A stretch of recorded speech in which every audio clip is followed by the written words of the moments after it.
Welcome back. All right, so not only is it St. Patrick's Day, so Jets jersey and all that, but we are a month away from the start of the playoffs.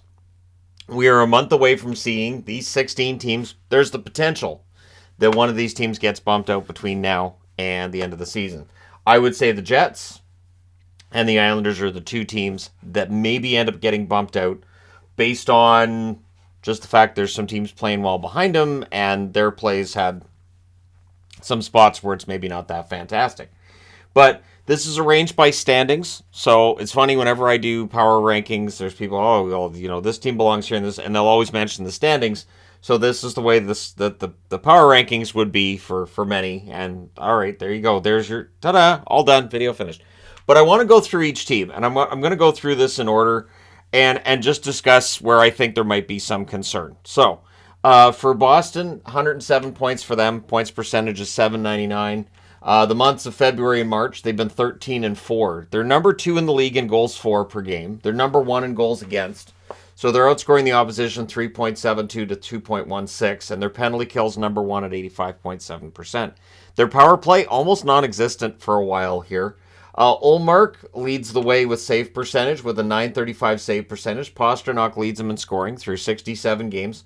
46 goals, 44 assists, 90 points. So he should reach 100 points. Everything in Boston looks good. My one concern there's two concerns with Boston I have. One, they haven't really been challenged all year, and when you have a team that hasn't been challenged all year and they've kind of run a whole 82-game gamut and it's been great, it can be hard to up the intensity for playoff games. It can be tough to turn that on, and playoff games are way more intense. So that's a concern I have. They'd be against the Islanders if the playoffs started today. I think they would beat the Islanders with how the teams have been playing lately. I still think Boston gets that win. But the one other concern I would have is that means you have Ullmark versus Sorokin. Ullmark's had a fantastic year, but in a best of 7 series, would he win 4 games, or would it be Sorokin who would steal a couple and maybe put the pressure on Boston? So that's my concern when it comes to Boston. Just the fact that they haven't really been challenged, and I'm not sure about whether or not they are going to be able to, if they're in a goaltending duel, if Sorokin could outduel Ullmark. I think he could. Then we get to Carolina, 96 points, 727 points percentage. They're the only other team in the National Hockey League with a points percentage above 700. They're number 2 in goals against per game. They're number 2 in the penalty kill department. You'll notice those are defensive numbers. Rod Brind'Amour prides himself on the team defense aspect of things. And so it's not really a surprise that the top 2 teams in the league have the best goals against and the best penalty kill. They keep the puck out of their net. So while we talk a lot about offense right now, the reality is the top teams in the league will often be the ones that keep the puck out of their net most often. Now, Carolina would play Pittsburgh in the first round. Over the months of February and March, they've been 11-5. Bit of a struggle here and there lately. Freddie Anderson's likely their starter at .903 save percentage for him, and I'm saying likely because we know that he does get injured regularly, and I don't know how long of a leash he's going to have as the starter. So if he has a really rough game 1, I don't think that Rod Brind'Amour will hesitate to go to Antti Raanta as the option in the event that Anderson just doesn't have it. Necas is their leading scorer in 66 games, 25 goals, 36 assists, 61 points. Excellent year for Necas, but scoring is a question mark with Carolina. And against Pittsburgh in the first round, Pittsburgh may very well be able to score some goals because, again, with Carolina, their goaltending has been up and down for the most part. So by all accounts, Carolina should be able to take out Pittsburgh in the first round, but if it becomes a high-scoring series, Pittsburgh wins that. New Jersey, 95 points thus far, not 95 games, 95 points, 699 is their points percentage, so they're just on the verge of 700. They're 12-4-3 over the months of February and March. They're 4th in goals for, they're 4th in goals against. So their numbers are good, outscoring their opposition 3.49 to 2.66. They're 9th on the penalty kill. So I only put the numbers up here if they were top 10 in the NHL. If they're not in the top 10, the number doesn't go up there. Now, they would be against the New York Rangers in the first round, and it's a similar situation Boston finds themselves in, although it's different. Ullmark's had a great year. Vanacek had a great first half of the season. His save percentage now at .908, and it's been a bit of a slog for him lately. Schmid's been good. So is Vanacek the starter come playoff time? I didn't put a question mark next to Vanacek's name because I still think it's his net to lose. But again, how long is that leash, right? Jack Hughes is having a remarkable year. 64 games, 37 goals, 44 assists, 81 points. He has a chance to be the first ever 100-point scorer for the New Jersey Devils this season. I think he can do it. But we'll find out over the next month, right? Because it's a month from today. We're in the playoffs. The other thing with New Jersey, of course, and I've talked about this, is so the goaltending, obviously, Shesterkin, who hasn't had a fantastic year either. Shesterkin, I think, would be favored of the two goaltenders, no matter who New Jersey puts in. Whether it's Blackwood, whether it's Schmid, whether it's Vanacek, no matter which one of those three is in there. But experience is going to be a factor. I think it would be a factor in that series. So New Jersey and Rangers, I really think this year we're going to see some really intense 7-game series, and New Jersey and the Rangers could be one of those. Vegas 90 points, 652 points percentage. Remarkable run they've been on. They are 13-3-2 in February and March. So their goals against per game is 8th in the NHL. 2.78 is not bad. And right now they'd be against Winnipeg in the first round. Winnipeg has been nosediving out of the playoffs. So again, it may end up being Calgary. It may end up being Nashville. They're not out of it. But for right now, we'll just look at it from the point of view of, okay, let's say Winnipeg holds that spot. Jonathan Quick, is he going to be the starter? Would Logan Thompson be ready to go for the start of the playoffs? There are some question marks here with Vegas. And there's a lot of goaltenders. There's Hill, who of course injured, Brossoit, and I mean Patera's there too if they want. So there's a lot of guys who've taken the net for Vegas. Right now, Quick's their starter.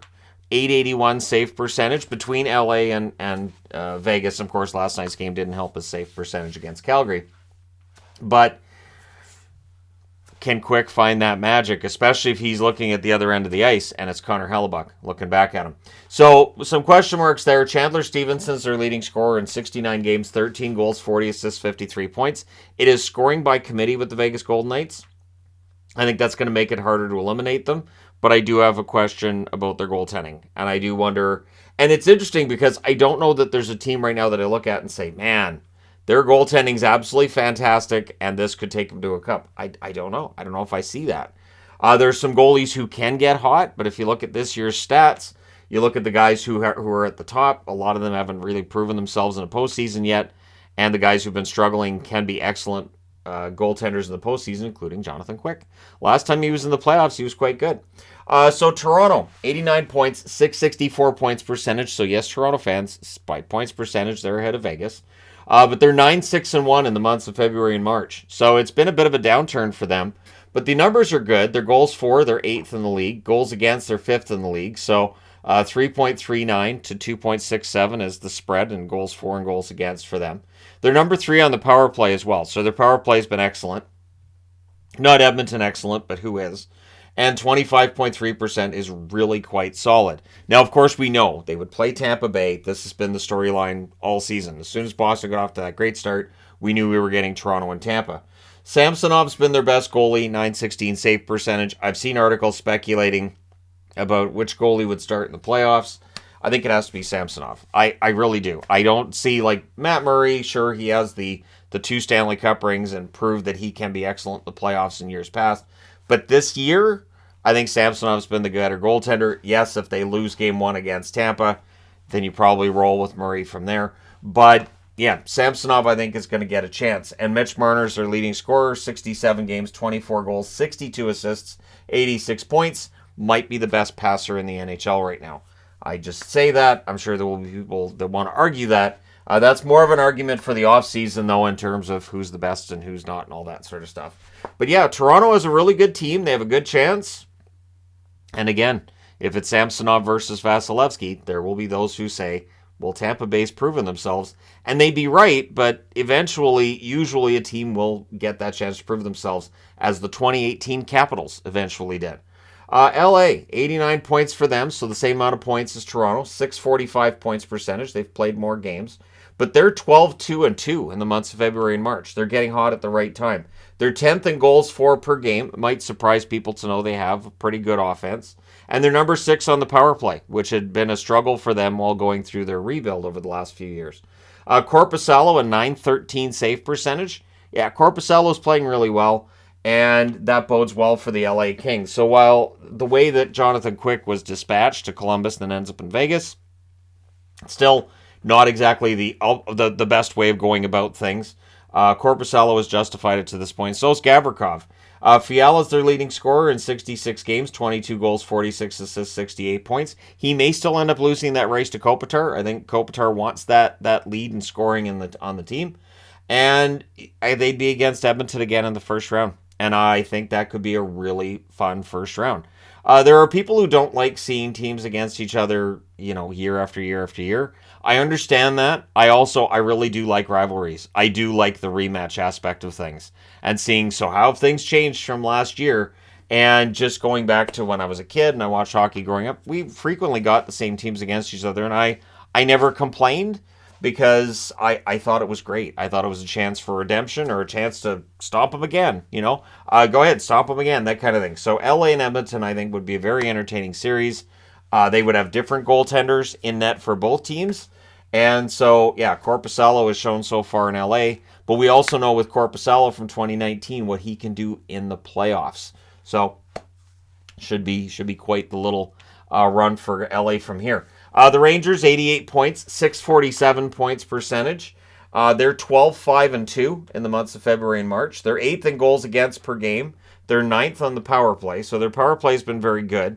They'd be against New Jersey, of course, in the first round, as mentioned earlier. Shesterkin, .910 save percentage, has not had the kind of year he had last year, but who does?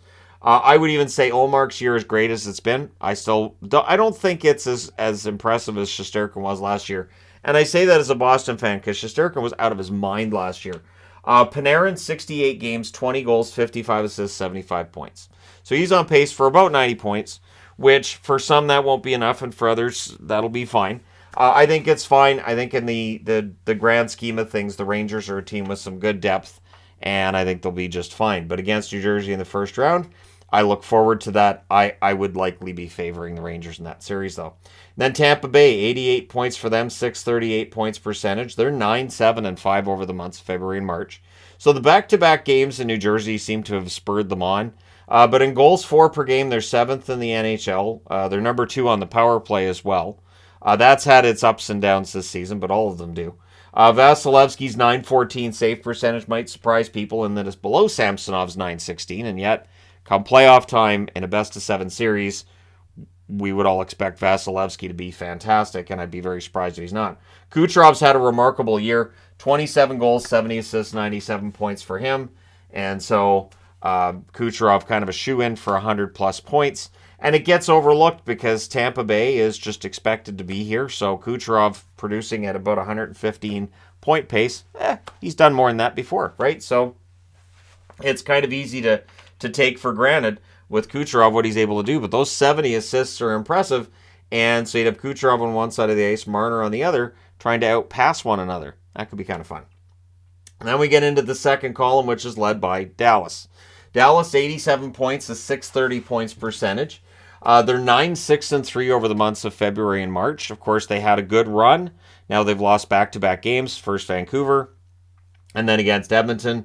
But they're top 10 in most categories. They're number 8 in goals for. They're number 6 in goals against, so they're outscoring the opposition. 3.39 goals per game to 2.7. They're 7th on the power play, and they're 4th on the penalty kill at 82.9%. So their overall numbers are good. Ottinger, .919 save percentage. I don't think he's a top 3 for the Vezina, but I think he's been quite good for them as well. Robertson's had a really good season in that the goal scoring was awesome to start the year, and the points have stayed pretty consistent the whole way through, even when he's not scoring goals. In 69 games, 39 goals, 46 assists, 85 points. In the first round, currently, they would play Seattle. And I like that matchup for Dallas, because if it's Ottinger versus Grubauer, I do like Ottinger's chances. And then, of course, for Dallas, they had the back-to-back wins in Seattle. They've shown they can beat Seattle. And Seattle, I think there's going to be, on some level, it'll kind of be, we're happy to be here. That being said, we said that when Vegas in their first year made the playoffs, and that turned out not to be the case. So for Dallas, as long as they can keep the goal scoring down to, say, 3-1, 3-2 games, I like their chances. If it's more of pond hockey and there's 6-4 games, Seattle has a chance. Minnesota, 86 points, 632 points percentage. So just keep an eye on Minnesota because by points percentage, they are 2 percentage points higher than the Dallas Stars. They're third in goals against per game, so their defense has been excellent. They're number 10 in terms of the power play, so that's a bit of a surprise.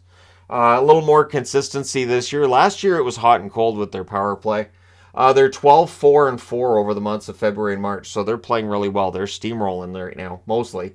Is Fleury the starting goaltender? 908 save percentage on the season. Gustafson's numbers have been better, but if it's the playoffs, I think you kind of have to go with Fleury, right? But again, probably a short leash, and I think that's going to be the storyline with a lot of these goaltenders, is that they will have a short leash. We might be going into an era where we more regularly see both goaltenders in any given series and any given playoff run. And then their leading scorer, of course, Kaprizov, who reports are he may end up being back a lot sooner than expected. I heard that during the Minnesota broadcast the other night, that he's progressing faster than anybody thinks. And so he's expected to be out 3 to 4 weeks, but he may be back by this weekend or early next week. So 65 games for Kaprizov, 39 goals, 35 assists, 74 points. He's not going to hit 100 points, but he's going to hit 40 goals. And for Kaprizov, he really is that megastar that they haven't really had since, I'm going to say Gaborik. And yet, if I was comparing the two, I would put Kaprizov ahead of Gaborik. No offense to Gaborik or anything. I think Kaprizov's that good. Now, they'd be against Colorado in the first round if it started today. And that could be one heck of an entertaining series if that were to take place. And, of course, right behind him there is Colorado. 84 points, 627 points percentage. So if that's your matchup, if it ends up being Dallas, Colorado, that could be absolutely ridiculous. But for Colorado, they're 10th in goals against per game. They are 5th on the power play. Considering the amount of weapons they've been missing most of the season, that power play still being top 5 in the league is scary because they should get Landeskog back. They should be healthier by playoff time. And I say should because it's still really, there's this mystery around Landeskog about just how far out he might be and conflicting reports on what the expectation is with him. Now, Georgiev's sitting at a .916 save percentage. He's had some rough games lately. He's had some good ones too. He can be a bit inconsistent. And the one thing with Colorado is, while they have an unproven playoff goaltender there, they don't really have another viable option. Francouz has missed so much time, and so once he comes back, I don't see Francouz as necessarily a playoff option. McKinnon, of course, is the playoff option scoring-wise, clearly. In 56 games, 29 goals, 56 assists for 85 points. He has a very good chance of hitting 100 points for the first time in his career this year, and I think that would be excellent. He hit 99 not that long ago, but not 100. It'd be nice to see him hit 100. And I don't rule out Colorado as, potentially being a back-to-back Stanley Cup winner. We've seen that with Tampa. We've seen that with Pittsburgh. It can happen. And especially, again, if Landeskog comes back and he's healthy, Colorado's going to be really tough to knock out in the playoffs. So for Minnesota, it could be an absolutely excellent regular season. And then in the playoffs, here's your reward. You get Colorado. Yay. Although if they do catch Dallas and pass Dallas and they end up against a team like Seattle instead, I would probably prefer their chances against Seattle. As I would in most cases. Seattle would be a better matchup for teams that want to win than Colorado, I would think, in most cases, in a playoff series. Edmonton, 84 points for them as well, but they have a 609 points percentage. They're 10-5-4 in the months of February and March, so it's been an up and down time for them. They're number 1 in goals scored per game. They're number 1 on the power play. This is run and gun offense. This is very 80s-like. They're against LA if the first round was today. And LA and the Oilers had battles back in the 80s as well. So there's really kind of a, history repeating itself feel to this on some level. Skinner, 912 save percentage, but again, unproven in the playoffs. McDavid, ridiculous point total, 69 games, 57 goals, 74 assists, 131 points. So he's on pace for 150 approximately. He'll probably get there. We'll all act surprised when it happens. For them against LA, that would be quite the series. I do think that would be quite the series because both teams are capable of scoring. Both teams have good power plays. It really would come down to which team can shut down the other one's offense easier. And that probably wins in the series. And then Seattle, 83 points, 610 points percentage. Over February, March, they're 9-8-2. So they've had 2 really good months this season. that has propelled them into a playoff position, basically. They're 5th in goals scored per game, which is a lot. Considering Seattle coming into this season, if I told anybody, A, that they were going to be a playoff team, wouldn't have been believed, and B, that they'd be one of the top 5 scoring teams in the league and one of the best 5-on-5. I think they have the most 5-on-5 goals in the league. I know they're close to the top in that category. People wouldn't have believed me, and rightfully so. Grubauer has an .895 save percentage, and that's where, for me, goaltending in the playoffs is important. And I don't know that Grubauer, his numbers are better than last year, but they're not a lot better than last year. And so would you go with Jones? Jones's numbers haven't been great either. And if the series was between them and, say, Dallas, I could see that series being done with quickly. Just because I don't know that they have what it takes to stop Dallas. Against Minnesota, maybe. But again, it's definitely a maybe. Vince Dunn is their surprising leading scorer in 68 games, 13 goals, 43 assists, 56 points. I've been a very vocal supporter of Vince Dunn for years. I'm not surprised at what he's doing this year. That potential was always there, and it's great to see. But yeah, again, they'd be against Dallas. It's a bit of a shaky matchup. Winnipeg, 79 points and a .572 points percentage for them. They are 6-9-2 in the months of February and March. Yeah, so here's the thing with them is that even if they do make it, can they get their game in order and actually score an upset? So they're number 3 on the penalty kill, so that's good. That side of it's there. They'd be against Vegas in the first round if it started today. So I don't know that I like their chances against Vegas, to be honest. Now, Hellebuck might be the reason why you could still say Winnipeg has a chance. .918 save percentage. Very likely that if we were having the voting today for Vezina, it'd be Ullmark, Sorokin, and Hellebuck that'd be your top 3. And probably finish in that order as well. So Kyle Connor's the leading scorer, 69 games, 27 goals, 46 assists for 73 points. But they need to turn this around, because if they keep winning at this rate, and if Calgary can really heat up and stay hot, Calgary probably gets that spot. But yeah, for Winnipeg, things are a little perilous with them right now. They're definitely way too close to that playoff line for their liking. Pittsburgh's right beneath them, 78 points, .574 is their points percentage. They're not top 10 in anything. They're good at certain aspects of the game. They'd be against Carolina in the playoffs. Pittsburgh, of course, has not won a round in the playoffs since 2018. So they're on one hand, you could argue that they're due. On the other hand, you could say, well, clearly their best days are behind them. That window's closed. Depends on how you look at it. So they're 10-8-1 over the months of February and March, and they might be the most hot and cold team we've had in the NHL this year. At times they look unstoppable, and at times they look very out of sorts and very, very much like a team that's going to go out in the first round, and it could be a sweep. That kind of play where one night to the next, it's great, it's bad, it's great, and it's hard to figure out which team is which. Jari, .910 save percentage, their starting goaltender. Jari, of course, his most recent playoff experience didn't turn out great for him.